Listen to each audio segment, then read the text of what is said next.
Welcome to another conversation in our Cultivating Care Instagram Live series.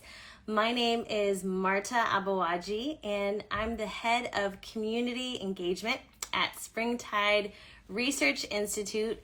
And we have a phenomenal lineup of guests joining us today. Some of them are already requesting to get some of them now. We have League of Women Voters joining us. Oh, there we go, right there. League of Women Voters, right on time. We have Future Coalition joining us. Wonderful to see you both. We're also going to have My School Votes. It's an initiative of When We All Vote joining us today. We'll let them in just a moment, but we're really honored to have just a fantastic lineup of thought leaders and organizations who really care about fostering intergenerational connections. So much of the work you both do, Celina and Corryn, is focused on this, and it looks like My School Votes is here now too. So let's get all three of you in, and we'll have everyone introduce themselves and what your org does, and then get into this conversation. Hello, welcome. Hi, Adriana. I was just teeing you all up, but we are here to talk about what can we do as organizations, as thought leaders, to encourage more intergenerational connections and conversations when it comes to our shared political life. This conversation we're calling Can We Talk? How can adults share political conversations with young people? You really do phenomenal work, all three of you. So I'd love if you could briefly introduce yourself and then what it is that your organization is focused on, especially when it comes to civic engagement and connection with young people.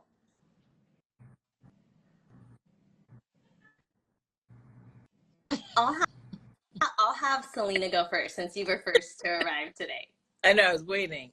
Hi, everybody. Celina Stewart. I'm CEO of the League of Women Voters of the United States and an educational fund. And so we're a grassroots organization. We are in every single state. We have 783 local leagues and more than 500,000 members across the country. And so our work is really tied in four ways, I would say. Our grassroots structure is education, registration, mobilization, and protection. And so that's educating voters, making sure voters can get registered and have access to the ballot, but also mobilizing when we need to have people power representing the organization, and also protection. So if we need to file lawsuits to move or push systemic reform. And so that's really what we have been doing for more than 100 years, 104 years. So we're older. Yeah. But yeah, that's what we do. It's fantastic. You've been a name I've known, I would say, my whole life as a millennial. I've just always heard, oh, this is what League of Women Voters is educating on and informing the general public about. One of our own Springtide ambassadors is involved in a League of Women Voters chapter at her high school in California.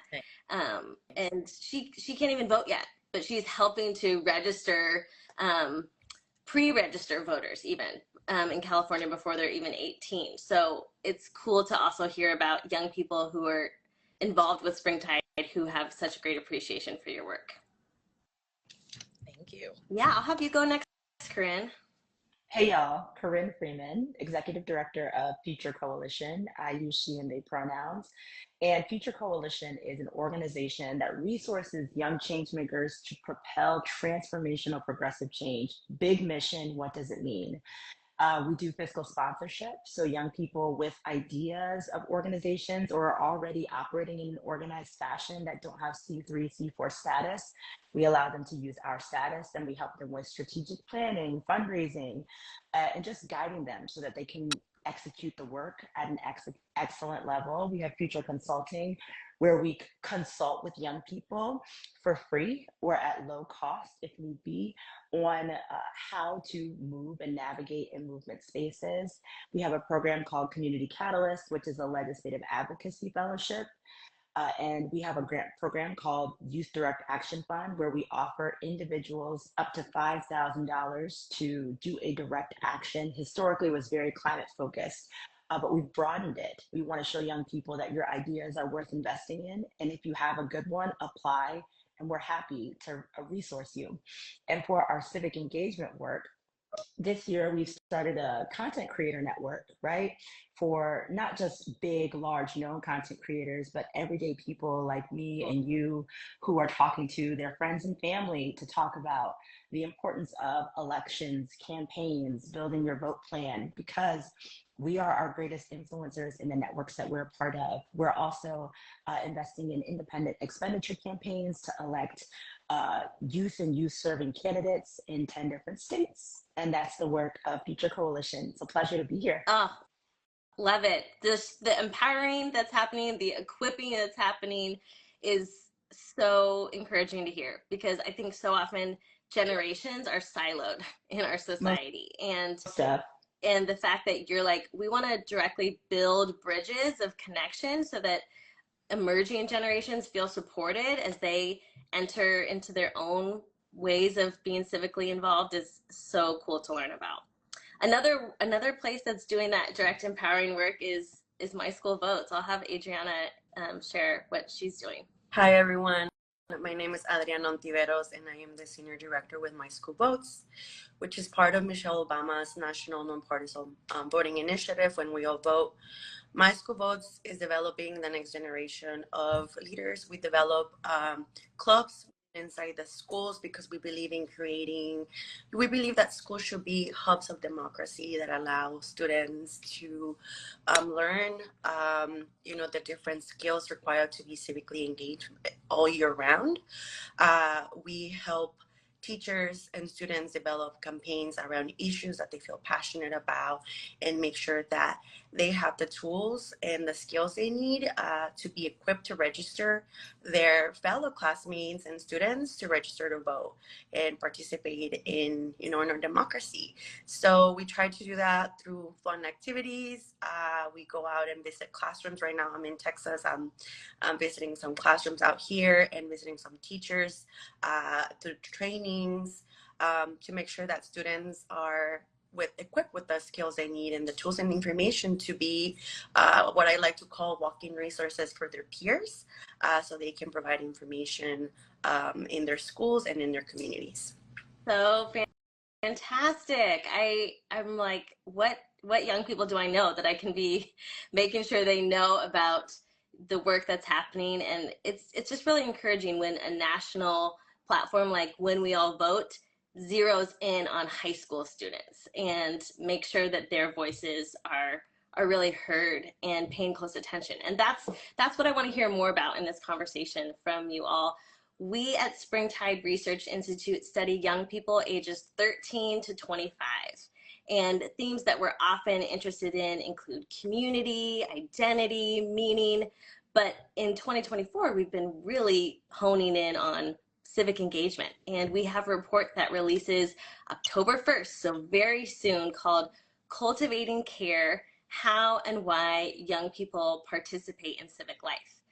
We've been doing quantitative and qualitative research for the past year to understand, what do young people all across the US feel like their voice matters? Does it matter? Do they feel respected when it comes to intergenerational conversations around politics?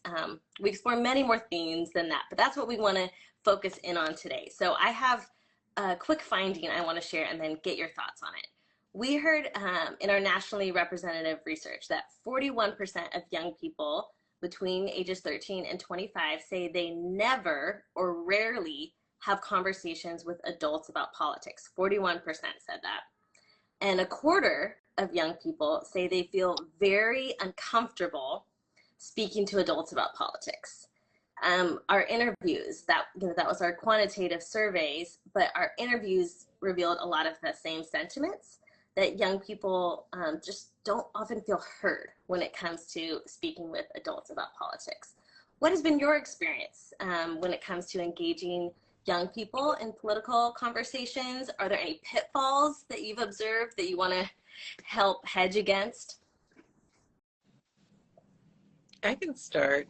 I was just talking to 100 students at the Washington Center last week about this very topic, and I think it's okay. So one that's kind of sad, that almost half of the folks you polled are not having these conversations because it's such an important conversation to have that's in school or with your family, etc. And I think that my experience has been, I have had young people say, why should I vote?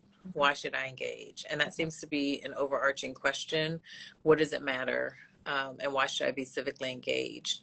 And I think that for me, I think about voting in particular as power. And so the act of not voting or not getting educated about voting could be an abdication of that. And so I talked to them about that, but really as an older person, approaching, a half century of life, I think one of the most important things to do is be an active listener. So often I think that people can get really preachy and tell people what they need to do, what they should be doing, and all of those things. But we were all at that place at one point in our lives, right? Where we're learning how to engage in voting or any type of civic engagement piece. And so to me, I think active listening is critical, creating a safe space, because sometimes this is not easy to raise or to talk about.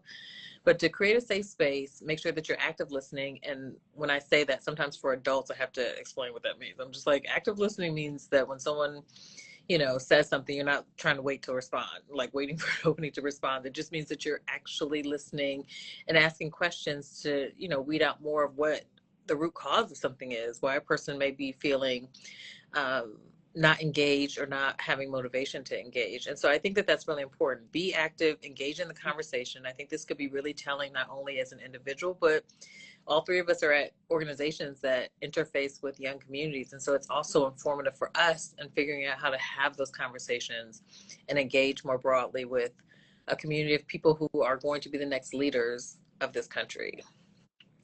Absolutely. I think while it is sad, it's not shocking to me that these conversations rarely or never happen when we think about going to our own family functions and agreeing to not talk about politics at the dinner table because it'll make someone uncomfortable, or a family elder is going to go on a rant that we're not prepared for, right?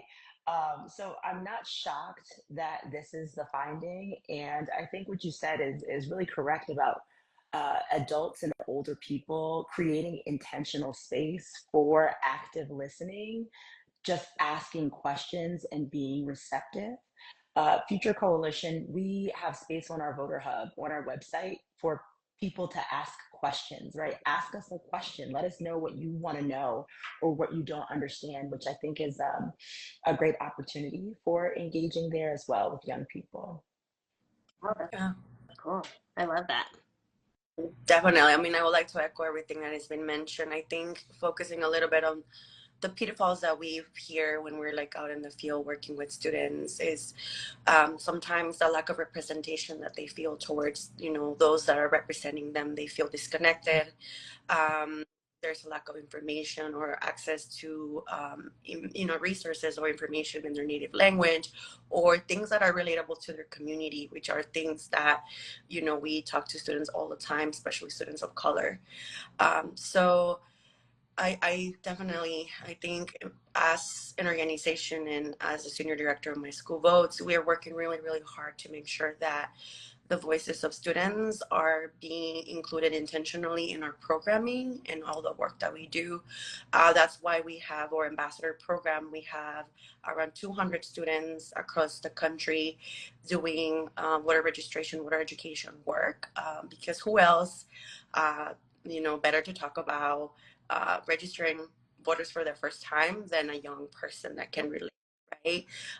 So we have students like, for instance, Rebecca, one of our amazing students, who is encouraging her community to go out to vote, and starting to have these conversations with the Asian American and Pacific Islander communities about the importance of building a habit of political awareness from a very young age. Or, other students like Kendall in North Carolina who are trying to expand their horizons by building relationships with their city representatives, their city councils, and make themselves accessible to the adults in the room. But definitely, I think it's about creating those spaces within our programming to make sure that young people have an opportunity to share their voices, but also to, in a way, educate us because they're engaged in their own way. It might not be the same way that millennials engage, right? It might not be the same way that other generations engage, but they're engaged and they have opinions. And it is our job as the adults in the room to create this and leverage those relationships with those young folk out there. For sure. Yeah. I love that you were able to name specific young people that you're in conversation with and what they're feeling, what they're expressing. I have a quote I want to pull in from one of our interviewees as well that I think speaks to what we hear so often. We did about 80 interviews for our qualitative research in this report, and young people often said they either feel like a space of listening and curiosity is fostered when it comes to these conversations, or they just feel really steamrolled and disrespected. And this quote sort of speaks to both, how the conversation can go in either direction. So this is from Armani, who's between ages 18 and 21. And Armani said, when they're open to listen and basically can communicate my own points back to me, active listening, right? When you're like, I understand you're saying this and that, and this and that. Have you thought about this point? Or did you think about this? We're able to learn together as long as you're open to listening to me. Because sometimes they block you out the second they see how young you are. So it really can go both ways. I mean, if you want to hear more of these voices of young people, we have a data drop on our website that has dozens of these excerpts from our qualitative interviews that express these same feelings, that sometimes young people just feel like automatically discounted because of their age, or that they, like one of you said before, that someone's just they're listening just to make their own point rather than listening to really hear from a place of genuine interest and curiosity. So when that's happening, both dynamics in both directions, how it can go either way. I'm wondering what you all also hear from the adults, since all of you work in an intergenerational context. How do the adults you talk to and engage with speak about conversations with young people regarding politics? Are you seeing anything hopeful from the other direction, I guess I could say? And if there's any other sentiments you want to lift up from young people, we'd always be happy to hear those as well. I think she's on mute. Correct. I am. Oh, I am. hey, Sorry. you're good. Thank you so much. I'll jump in. So I think for adults, I think I'll say older millennials and upward, specifically with Gen Z, are, I think, a bit enamored with Gen Z and their approach and their opinions and what I view as like clear-sightedness in the efforts of the world. I think Gen Z, for the most part, my experience with Gen Z has been that they see the world for what it is and they take so much personal responsibility and they see the systems that are in play and they are not afraid to critique them.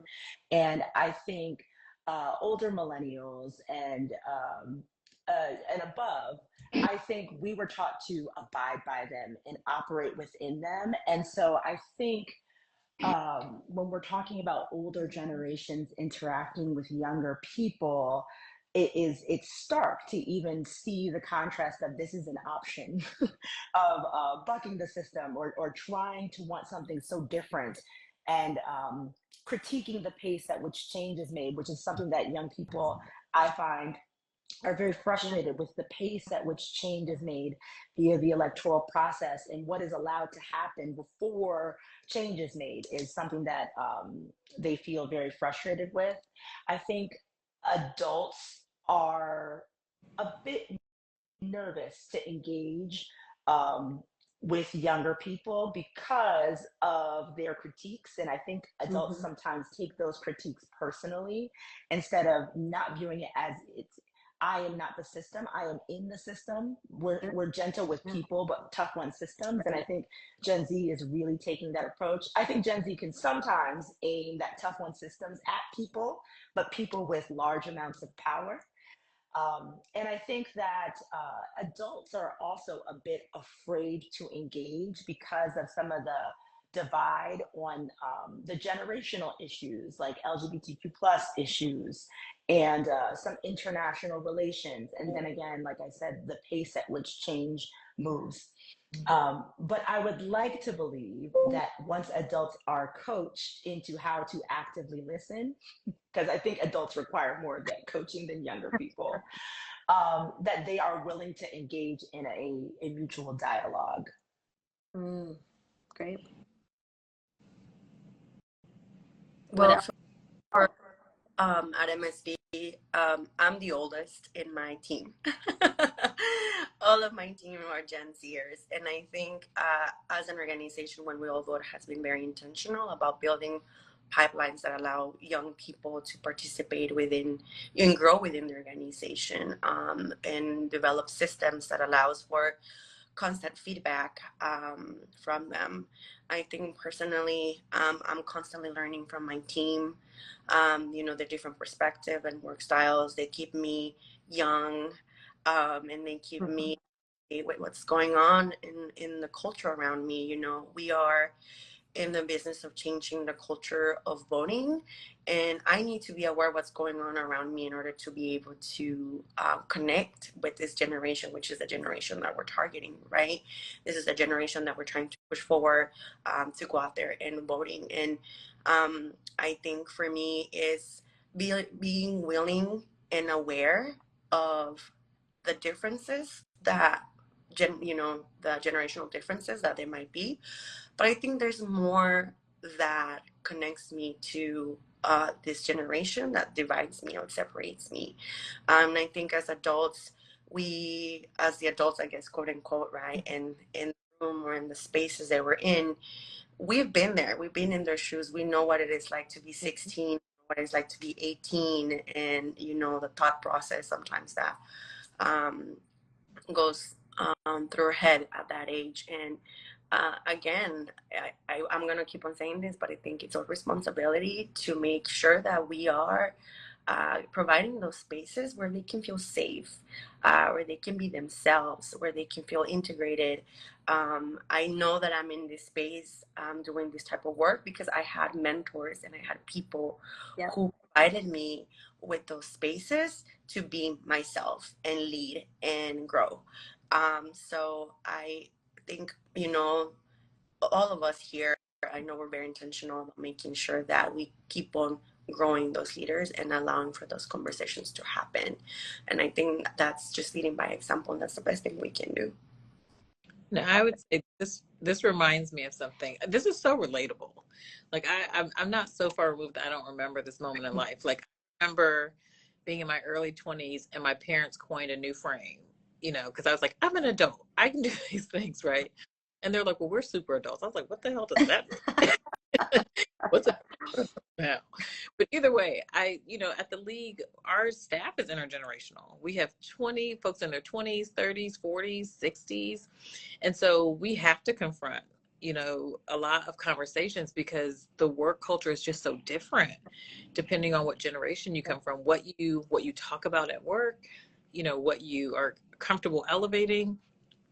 And I would say that one of the things that is refreshing and then like, damn, is the willingness for young people to say, well, that doesn't feel right. I don't like that. Or, one of the things that has been said that really made me think was, why does it take y'all so long to get some stuff done? Like, we shouldn't even have to be dealing with this or changing the world in this way because y'all should have done it. And it's, all of that, absorbing all of that. And I think that it can feel personal if you're not committed to the evolution of voting, organizations, and just the world.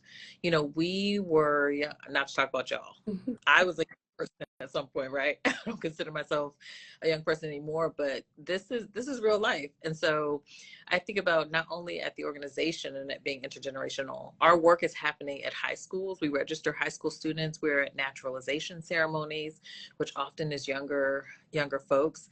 And I even think about more recently, like Taylor Swift and the influence of like pop culture and how that's even contributing to the change that's happening right now around the perceptions around voting, the importance of voting. And one thing that stood out to me is right after she posted what she did, the League Our Vote for One.org site had 100% increase, and that was between 18 and 24 people who were just engaging in our website, which is different for us. Usually the demographic is a little older. And so I think about all of the convergence of all these things coming together that really changes how we have to show up, how we speak about things, how we gather information, because our work is really centered on voters, making sure that voters have what they need to make an election plan, things like that. So if we're not open and receptive to seeing what people want to know about, what people need to hear about, what people want to be educated around, I think that that's a disservice to any organization that plans to be around for any length of time. And so really taking that seriously and showing up is critical. And so the open spaces that we're talking about and creating those open spaces, I think that that is so critical. But I think that this conversation, the ability to have this intergenerational conversation, is going to be the thing that determines whether organizations stay around for a short or a long time. Yeah, absolutely. And thank you that all three of you are so tuned into that need for us to really take young people's feelings, wants, needs, desires seriously and to be making those connections happen. How can we help create environments ourselves, but also help other leaders, other organizations and groups to create those kind of environments where all people can feel safe sharing their political values, sharing their beliefs, what needs to change, what skills might need to be sharpened in that process or integrated. That could be on an individual level, on a group level. How can we make this possible? I guess I can go ahead and answer this.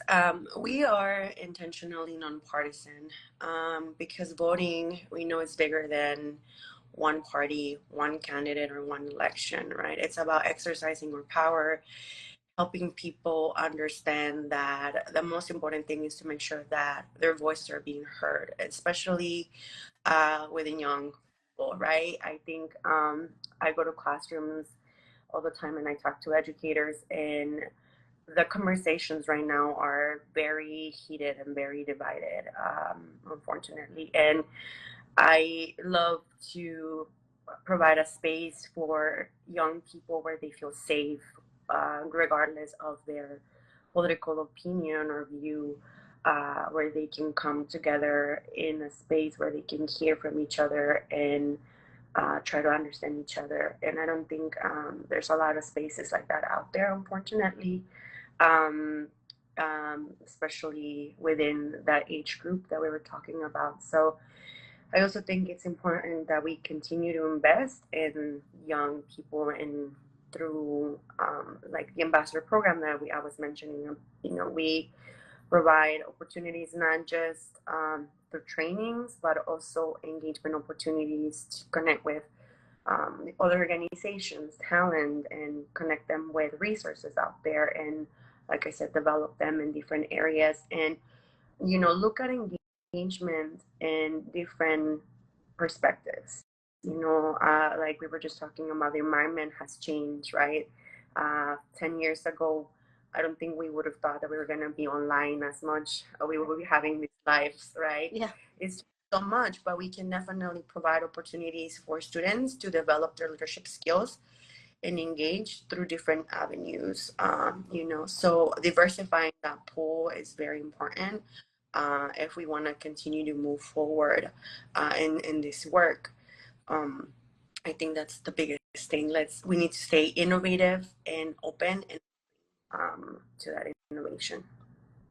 Awesome. My comment quick. I'll say one, as folks who are of a certain age, I would say boomers and the generation, closest to those, Be willing to have the tough conversations, because sometimes these conversations do get tough. There are hyper, you know, the climate right now is hyper partisan. And so sometimes these conversations feel tougher as things emerge. But I would also just encourage people to interrogate themselves when you're having that feeling like, ooh, you know, something feels a little, you know, that hurts, or ooch, ouch, however you feel. Like, what is that? You know, because, and I think some of this comes from a scarcity mentality and not coming from an abundance mentality. Like, there's enough room for everyone to understand and everyone to be engaged, and it doesn't threaten me in any way because of my age or gender or race or any of those things. But sometimes it means self-work, and I think that's something that we can all do, is do the self work that's required to just have these conversations. But then the other thing I would say is bring people along. Like, I feel like when you have a productive conversation with a young person and you're able to help them get to their own conclusion, own decision, share that out and encourage your friends and your family to do that. Because, you know, I know that Corryn mentioned, you know, sometimes based on family dynamics, you can't talk about these things, but I have told my family that is unacceptable. We are living in this world and have to have political conversations. So we're just going to have to work through the discomfort. You know, I appreciate your feelings, but it's not going to be the stop gap to us talking about stuff that's real happening in this country. So I think, you know, we have an obligation, but we also have some role in pushing that conversation forward and just interrogating ourselves when feelings come up to ensure that this does remain open, that people can continue to have these conversations, because it's so critical just moving forward as communities and as a country. Fantastic. Thank you. Absolutely. That what is that is so necessary, in giving yourself the space to process it and then being willing to come back. For me, it's about creating multiple avenues for feedback, right? And actively seeking out feedback. If you're not getting it, why am I not getting it? Can I start this conversation? What are the questions that I could ask that are open-ended, that make space? And if they're still not answering them, why do they not feel comfortable talking to me about that, right? So that's one way. Also being really aware of power dynamics. So I'm an executive director. I'm a 35-year-old queer Black woman. And at Future Coalition, I'm one of the older people there. So having, even though with all of my identities, understanding that, okay, I am at the top of this food chain here, technically, and I cannot just overly utilize my voice, where in many spaces I intentionally take up space. But in Future Coalition, I need to step back more to be able to invite in all of the other voices. Um, Consistent community, right? So how are we consistently being in community with young people, creating that trust and safety beyond wanting to have this conversation every electoral cycle, right? Not being afraid of accountability when it comes to what we are saying. Sometimes we're wrong, right? We think that we have the right answer and we were wrong. And we need to be able to own and be accountable for the ways in which the choices we have made have had negative impacts, not only on this person we're talking to, but in the community at large, and being willing to move and change. And then just that communicating, like being willing to be in that discomfort, like sit in it. That discomfort is fertile soil for growth, with the right questions that you ask yourself with this person. And then just being able to know that, like, okay, this is where I think it should go. And maybe it will go here, but maybe it'll also go further. And being okay with knowing that, like, you are one person, or you are one entity that has one belief system, right? And for me, those are the ways that we can further facilitate. Oh, and relatable language, making sure that we're using language that is inclusive, that young people use. For me, professionalism is a thing, but being able to, like, colloquially just speak and be real and be honest and be true, I think is really, really necessary. So we're not always um, using jargon to talk about things, which I think leaves people out. I mean, y'all just gave like a master class in how to incorporate these skills that aren't easy, that often require us to sit in discomfort, like several of you said. But if we can do that self work, multiple generations doing that work, how much better off we will be as a society. How these statistics, where I mentioned earlier that 41% of young people are saying, no, I very seldomly talk to adults about politics, that if these sort of skills that you all are naming so beautifully, if they can be incorporated in an intentional way, I'm hopeful that it won't just be, oh, I'm only interested in listening because I want to, defend my position or convince you that you're wrong, but that we can listen from a place of, hey, we need each other. These different generational groups, we don't need to be against each other. How can we work for change in our own communities and nationally and globally together? So this is really hopeful, what you all are describing, that we can help create those kind of environments for our own organizations and beyond. If there was one thing that you could just leave people with that you really want folks to understand, it could be practical tips to implement, but you've already given a lot of fantastic ones in those areas. What would you want them to know when it comes to fostering intergenerational connections, intergenerational conversations in our shared political life? For me, it's one, creating intentional space over and over and over and over and over again. There are movement moments that happen where the collective consciousness awakens to something, right? Something happens in the world that causes a mass movement to just like be aware, and people are ready to move, right? I think oftentimes we'll create something or hold a space and we'll do it one time or two times and we'll think it's not working or it's failing. No, we have to create these vehicles that when the moment comes, the movement moment happens and the collective consciousness is right there, because it will happen. We've watched it happen time and time again. You now have the vehicle and the space created to facilitate it, right? So being intentional about creating that space and continuing it in anticipation of the moment that will inevitably come, and being prepared to meet it. And I would just say my phrase is do it anyway. People not listening, talk anyway. It's a scary conversation. Do it anyway. Engage anyway. You don't have the perfect candidate on the ballot. Vote anyway, because we're all going to be subject to the outcome. And so I would just say there are tough things that we're going to face, but the important things, do it anyway. Awesome. Definitely. I think as a woman of color, I don't think I would be here if it wasn't for the work that was done generations before me, right? I'm standing in this privilege because I had other women behind me who taught me how to organize, who taught me that my voice matter.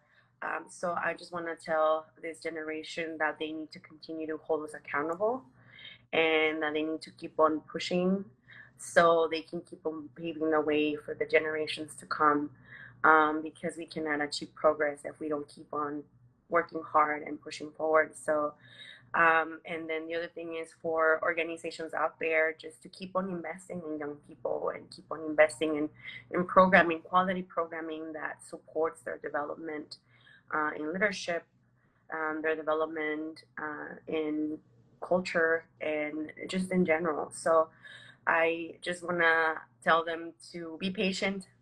We know that the world is not perfect, and I hope that they hold the key to something different, and that they can make the change that they want to see in our country and in our world. So just keep on moving forward and keep on working hard. Yeah, thank you for all your work. Every day I work with you all, and I appreciate everything you guys do and all the lessons that I learned from you guys. I just want to echo that exact sentiment back. Gratitude, really, for what League of Women Voters does and is doing, Future Coalition, My School Votes. You all are on a lot of frontline spaces when it comes to making sure all different voices, all different ages are included in our democratic life. So thank you for what your organizations are doing, what the three of you are doing as leaders, and your commitment to investing in young people is really felt in this conversation and far beyond. Follow these organizations. They're doing such important work, and we at Springtide Research Institute are so thrilled to get to connect today. The report I mentioned at the beginning does release in just a few days. October 1st, it will drop. cultivating care, how and why young people participate in civic life. We really want this to be a resource to leaders, whether it's educators, parents, trusted adults, mentors who care about this type of conversation, who care about connecting with other generations and making sure that those connections are really reciprocal places, that it's not just about empowering and teaching, but also learning and receiving, that it goes in both directions. And that's been shared throughout this whole conversation. We also have a podcast that's highlights 12 young people that is all about these type of conversations. And it's young people spread throughout the country. So that will release 1 month before Election Day. It'll release on October 8th. So look out for that. It's called the Voices of Young People podcast.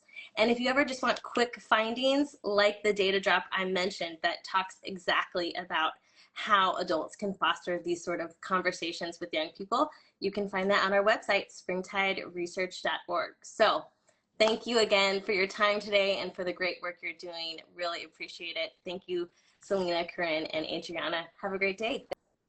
Thank you. Take care. Bye.